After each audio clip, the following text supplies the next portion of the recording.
inward manifestation to where what he said took hold of her heart and it came as a seed and grew as a flower. I mean, we have to grow daily in the Lord, not stay stagnant. Not think we're so self-righteous that there's nothing more we need to learn. Well, when you believe once saved, always saved, your growth ends because you just sit and wait to be raptured. It's like you fast forwarded your entire walk with God. Yeah, and you just sit and wait for the good stuff to come, and it's not going to happen because there's no mystery rapture coming, folks. Not the way the churches teach, no. No, not the way, and the one that does happen is just so small that most people won't even realize it was a rapture. That's true. Sure, I want to comment real quickly on what John said. Are you still there, John? Yes, I am. It must be, I don't know how difficult it is, but it must be extremely difficult for a young person to be a Christian and be in combat. I don't know how they reconcile the two things together. Yeah, well, a lot of them, most of them will probably found the Lord going into combat. I ask most young people who are considering that decision in their life to please talk to some Vietnam veterans, maybe some World War II veterans, if they can find some, about the reality of combat, and maybe visit a veterans hospital to put things in perspective. So often they have these pictures that they've just picked up from television, and they truly have no idea of what can happen. We're going to go on break, and we'll pick this up when we come back. We'll be back in about a minute. Okay. This is the Reality Radio Network on Telstar 5 Transponder 5 and on the internet at realityradionetwork.com. Hi, I'm Steve Quayle, and for over 10 years and thousands of hours of radio broadcasts, I've been warning and preparing individuals and families of the great perils that are now upon us by having interviews with some of the more interesting and controversial guests in the country. It benefits you to listen in to my previous radio broadcasts, which are available by subscription to archiveondemand.com or by calling Steve Melching at 260-356-2611. Time is running out. The information you may gain could mean the difference between life and death. So once again, call Steve Melching at 260-356-2611. And now back to Sherry. Okay, and we're back with John, and I'm with Pastor Harry tonight. Welcome back to the show. And we're talking about people who believe that they're perfect and they're sinless. And John's brought up some interesting points. John, you still with us? I sure am. Okay.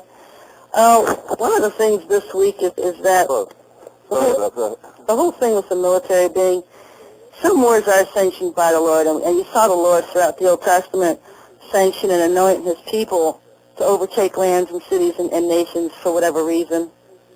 But this war in Iraq is not of the Lord. His judgment is on America for going over there and slaughtering innocent civilians over greed, over oil. He's not behind this war.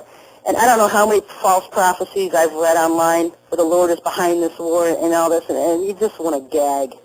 Sherry, do you see a connection between the war in Iraq and the 4 hurricanes that smashed Florida this year and brought all this destruction on America?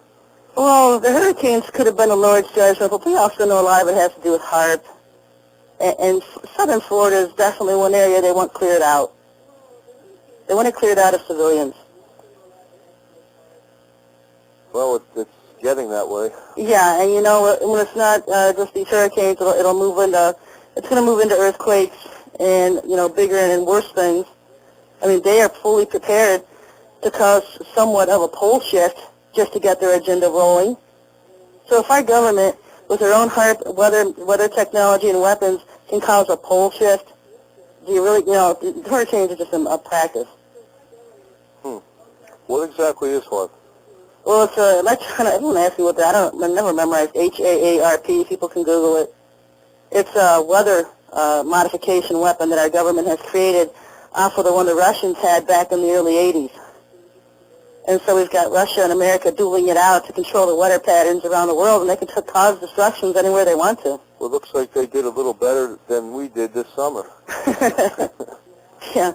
But back to this the whole Iraq war thing, is that there's definite connection between all the false prophecies you will read online and the fact that our government is in Iraq. The Lord is not behind it. Well, I'll tell you, I don't know how we're going to get out of there. We're not. With the codes last year revealed that if we go into Iraq, it will be a complete annihilation of our army. And it will be. America will not win this war. This was in the codes. This was in the codes, and it's very strongly by the Lord himself as well. America's pretty much sealed its death warrant right now. Well, we really can't leave because the moment we leave, it's going to erupt into total civil war. And if we stay, we're going to keep getting hit by suicide bombers. So we are sort of stuck. And it's coming to America. The war is coming to America. Their whole plan, the Illuminati, was to get able-bodied fighting young men out of this country so that they could bring in the UN forces. And we wouldn't have the young men here to fight them. Because it's these UN forces that are going to take over America for our government and put us into martial law, and they knew that our own military wouldn't do that. Well, that's true, and there is, if you can go right on the internet, there is a UN charter signed by Kofi Annan to disarm America. Right, and that's exactly what they're trying. That's the next step, to get our guns. Is there anything else you wanted to say, John? Oh, just one last thing, and I'll get off so that you can answer it on air here and someone else can call in.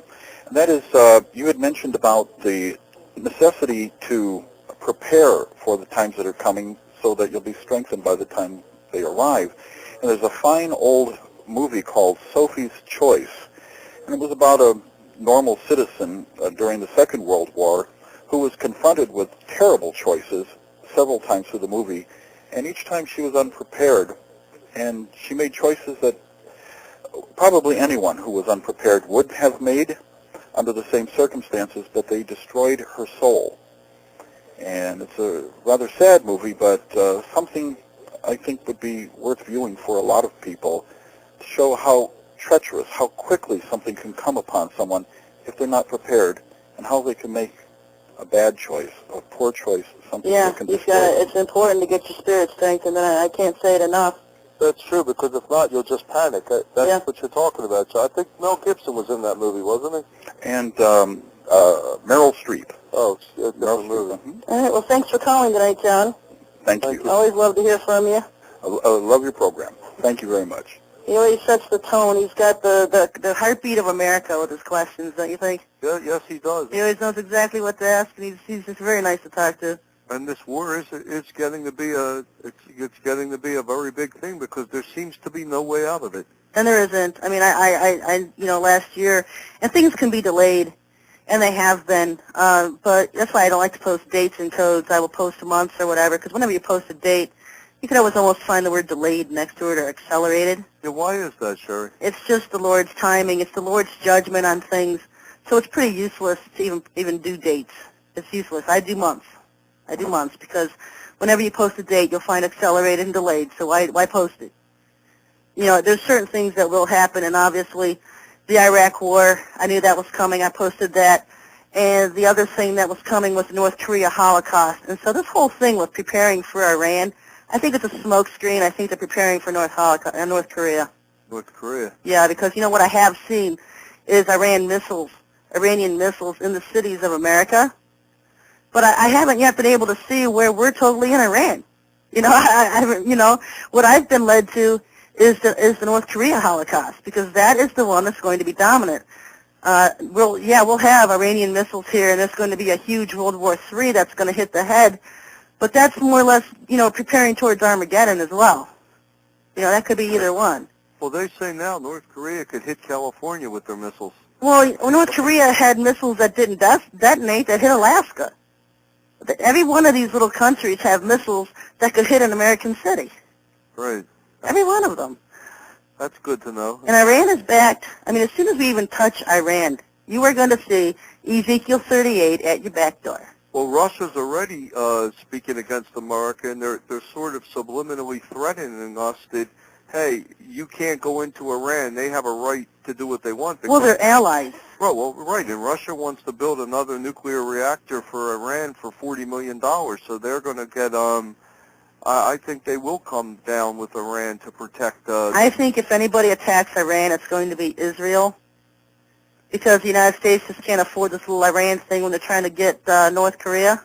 That's exactly right. And Israel is still trying to get us to be the ones to take out Damascus in Syria. Well, Bush just gave, a month ago, he gave Israel the bunker-busting bombs so they could take out the... yeah, see, they're kind of like in a situation now where they're saying, you do it, no, you do it, no, you do it. Right.